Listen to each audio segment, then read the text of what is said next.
किसी के एक यात्रा निकालने से अगर ऐसे ही भारत जुड़ता मैडम तो गांधी जी ने शायद कुछ साल्ट मार्च और कुछ जो यात्रा की थी उसके बाद में भारत और पाकिस्तान दो अलग नहीं होते। मैं यहाँ पे काम करने के लिए क्वालिफाइड ही नहीं था। अगर भारत के अंदर वही अपॉर्चुनिटी अभी से मिलने लग गई तो मैडम भारत और दूसरी कंट्रीज के अंदर जो करेंसी का इतना डिफरेंस है ना वही नहीं बचेगा ना। नमस्कार, बहुत बहुत स्वागत है आपका सौगंध टीवी में। और बात की जाए अगर राहुल गांधी की, तो जब से अमेरिका के दौरे पे गए हैं लगातार जो है कोई ना कोई बयान सामने आ रहा है। कभी जो है मोदी के लिए हेलो मिस्टर मोदी करके संबोधित करते हैं, तो कभी बोलते हैं कि हमारा देश जो है वो दो विचारधाराओं में बट गया है। क्या कहेंगे? देश का दो विचारधाराओं में बंटना किसी एक के बयान के ऊपर आप बयान नहीं कर सकते हो कि किसी भी एक इंडिविजुअल के, हर किसी के अपने थॉट्स हैं। अगर राहुल गांधी ये कह रहे हैं कि भाई देश दो विचारधाराओं में बट गया है, मुझे उस चीज़ के पीछे कुछ फैक्ट नहीं दिखाई दे रहा है। क्या समझ में आ रहा है कि राहुल गांधी ऐसे बयान जो है वो क्यों दे रहे हैं विदेशों में? पॉलिटिक्स है मैम, हाँ, पॉलिटिक्स है। हाँ। अब पॉलिटिक्स और जो बॉलीवुड स्टार्स होते हैं उनको सुर्खियों में रहने के लिए कुछ ना कुछ तो मसाला चाहिए ही। हाँ, तो आपके हिसाब से मतलब वो सुर्खियों में रह रहे हैं? सुर्खियों में आने के लिए he is trying his best. हाँ। इट्स मतलब उनके एफर्ट्स है।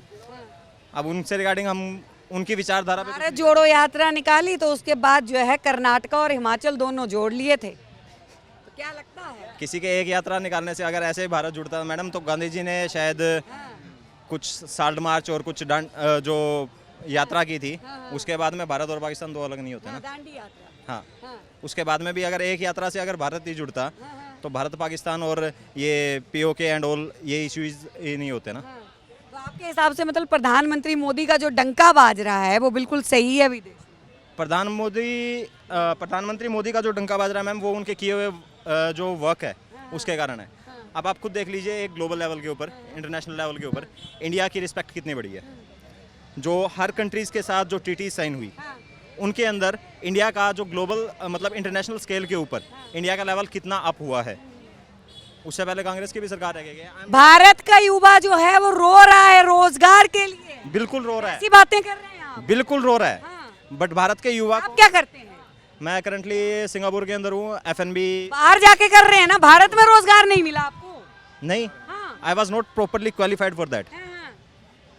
यहाँ पे काम करने के लिए क्वालिफाइड नहीं थे? नहीं था, मैं यहाँ पे काम करने के लिए क्वालिफाइड ही नहीं था क्योंकि मेरी हाईएस्ट स्टडी क्या थी 12th के बाद में मैं 3 डिग्री ड्रॉप आउट हूँ। अब 12th बेस के ऊपर अगर मैं जाऊँगा DC रेट के ऊपर 18,000 रुपये मुझे मिल जाएंगे।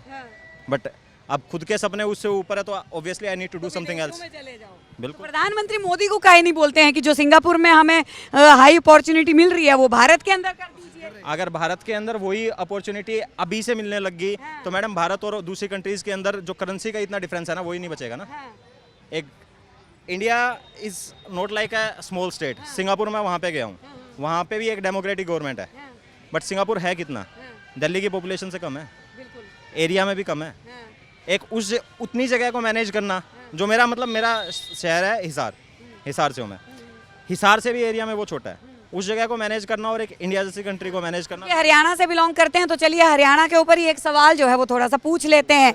हरियाणा के पहलवान जो हैं वो लगातार इंसाफ की मांग कर रहे थे, मोदी सरकार के कान पे जूं तक नहीं रहेंगी। बिल्कुल मैम, उस चीज़ से रिगार्डिंग अब सिक्के के दो पहलू है।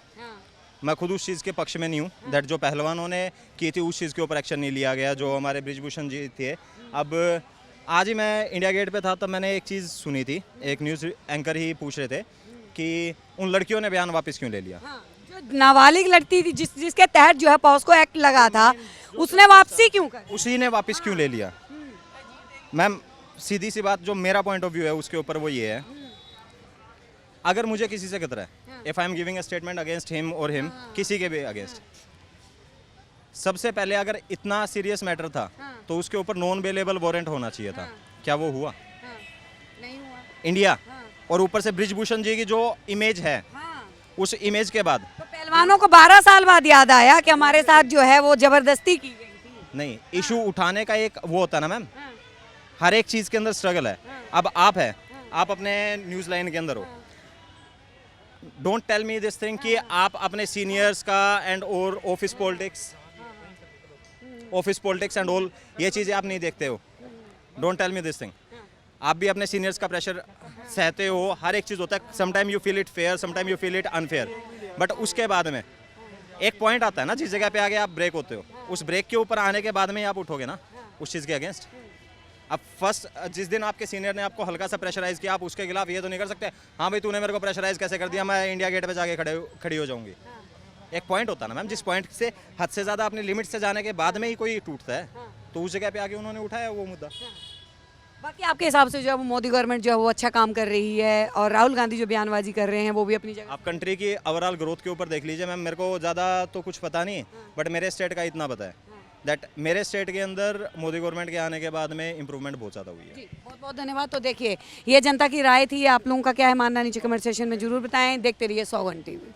आप देख रहे हैं सौगंध टीवी, सौगंध वतन की।